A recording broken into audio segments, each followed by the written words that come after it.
დასავლეთის საქართველოსა და სერბეთში ლეგიტიმური მთავრობის წინააღმდეგ მაიდანის სტილის პროტესტებს აწყობს. ამის შესახებ განცხადება სლოვაკეთის პრემიერ-მინისტრმა უნგრელ კოლეგასთან ერთად ბრატისლავაში გამართულ პრესკონფერენციაზე გააკეთა. რობერტ ფიცოს თქმით, დასავლეთის ასეთი ქმედებები ევროკავშირის ფუნქციონირებისა და ბლოკის სამომავლო პერსპექტივების შესახებ კითხვებს ბადებს. უნგრეთის პრემიერ-მინისტრმა კი განმარტა, რომ ბრიუსელი დემოკრატიის და წევრი სახელმწიფოების სუვერენიტეტის მცველი სულაც არ არის. ვიქტორ ორბანის თქმით, ბრიუსელს დემოკრატიისადმი არამეგობრულად განწყობილი ბიუროკრატები მართავენ.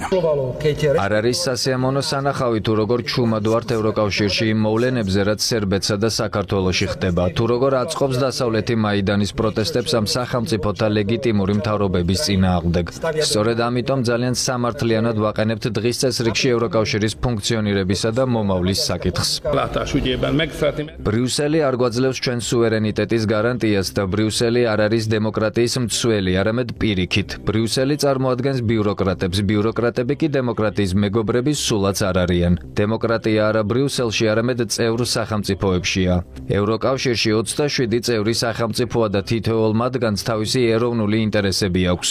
ამჟამად კი მოქმედი შეთანხმებების არასწორი ინტერპრეტაციით ეტაპობრივად ხდება ინდივიდუალური სახელმწიფოებისთვის ძალაუფლების ჩამორთმევა, რაც უპატივცემულობაა.